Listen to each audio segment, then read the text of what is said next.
Rejected, throwing away, affected. I don't know what to say. Ejected, cast out to the sea, disconnected. They didn't want me. And we're back with another episode of Nicksmissal. I am Patricia, and I am here with admins Jonathan. Hello. And James. I'm here! So today we're going to be discussing about a spin-off series based off of the popular Nicktoon, The Fairly Oddparents. That is none other than Crash Nebula. Now, we already know about Crash Nebula. He was featured in a couple of episodes of The Fairly Oddparents, 2 of them to be precise.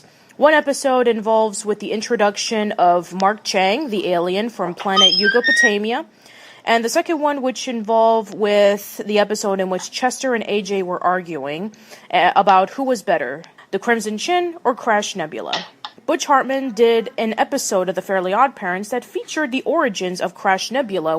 So Crash Nebula is about a teenage boy named Sprig Spivak. One day when he was reading a magazine at his parents' farm silo, he happened to have saw what looked like a meteor falling from space, but it turned out to be a spaceship, and out from the spaceship was Princess Galexandra, who was being attacked. Sprig saved her life, and in return, she decided to invite him over to an intergalactic superhero space academy. Along the way, he's trained up to be a superhero, but he doesn't exactly fit in. But then when he gets the white intergalactic suit that was owned by Pandromeda, the teacher, he turns himself into Crash Nebula and starts his journey into becoming the superhero that we would know later on in The Fairly Oddparents. Now, this would have been slated to release around 2004. Now, this would have came out around the same time as Danny Phantom, since Butch Hartman was becoming the main guy behind all the Nickelodeon shows that were becoming popular. This was when The Fairly Oddparents and Danny Phantom was at its prime.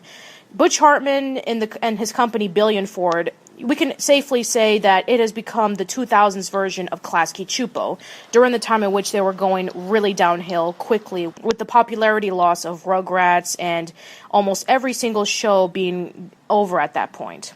So basically, as soon as the pilot was featured, Crash Nebula was never picked up as a TV series, and Butch Hartman decided to continue on with Danny Phantom and The Fairly Oddparents, and then later on, he decided to create Tough Puppy.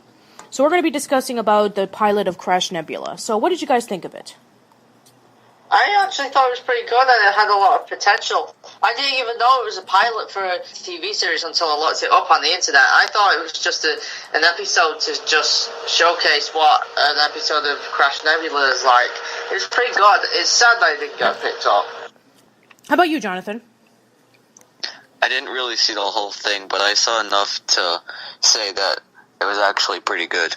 Okay, well, I'm actually going to be saying the opposite on this. I actually hated it. Now, I didn't hate it for the same reasons that everybody else didn't seem to like it. Some people said that it wasn't funny and that it was kind of a little pointless. It just didn't feel right to me. When watching it, it just felt like it was kind of a boring origin story of a superhero that we didn't really get introduced to much. If anything, I thought that a Crimson Chin spin-off series would have been a lot more plausible than opposed to Crash Nebula, because we actually know about the Crimson Chin. He was featured in numerous episodes, even at episodes that didn't involve the main cast of The Fairly Oddparents. So I was confused. Why didn't Butch Hartman do one on the Crimson Chin as opposed to Crash Nebula, whom we know little to nothing about? And even then, the story itself was kind of basic, actually. I mean, it just felt like a little bit of Superman mixed with Sky High. I have seen mixed reviews on IMDb and various websites that reviewed Crash Nebula. Some people liked it and some people hated it. You guys liked it. I didn't care for it. I think that if Crash Nebula would have came out, I don't think Danny Phantom would have been a big priority for Butch Hartman as it was later on throughout the series. I think it would have just been like a second project. I actually see kind of a change in animation in the Crash Nebula pilot than the animation on The Fairly Oddparents. Yeah, I think the reason why was because he wanted to make it distinctly different, which makes sense, of course. But Interestingly enough, there was actually a couple of Easter eggs in the episode. Did you know that in the scene in which Sprig was reading the comic book in the silo, if you look at the back end of the cover, you can see Danny Phantom there. I didn't know if that was Crash Nebula himself or it was Danny Phantom. It was Danny Phantom because the letters clearly say Phantom on it. Oh. And yes, I can agree that Crash Nebula does retain its style of humor, but I don't think it was as strong as, episodes of the Fairly Oddparents or Danny Phantom. I know it would have probably been a really decent attempt, but I don't know. I think that maybe if they would have had more episodes dedicating to Crash Nebula as opposed to the Crimson Chin, maybe that would have worked, but Crash Nebula, there's just so little about him that doing a spin-off series out of him would have been jarring. I think that doing one on the Crimson Chin would have been a lot better because, number one, there were more episodes dedicated to the Crimson Chin, and number two, he's voiced by Jay Leno. I mean, where can you go wrong with that? The Crimson Chin's voiced by Jay Leno? Mm-hmm. Yeah, he is. Oh my god.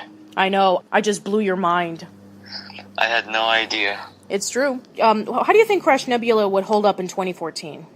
I don't really think it would have fit good in 2014. Yeah, I don't think so either. Interestingly enough, it was around the same time in which superheroes were making a comeback. Yeah, I think it was I think maybe this pilot came around the same time as Batman Begins, the Christopher Nolan movie.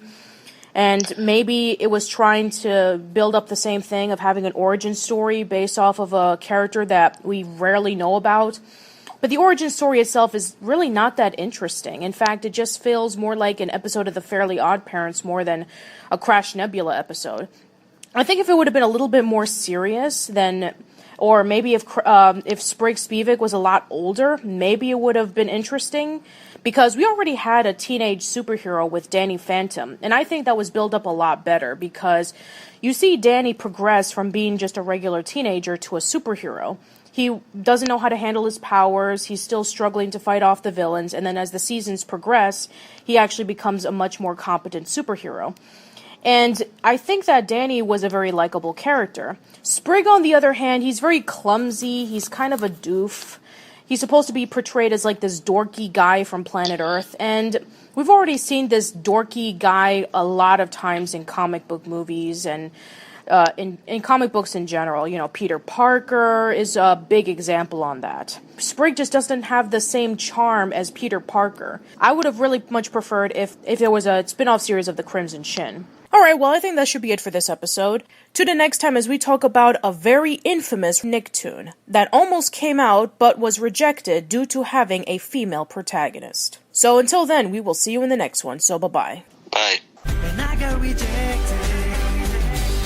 one more time. And I got rejected. It's always on my mind.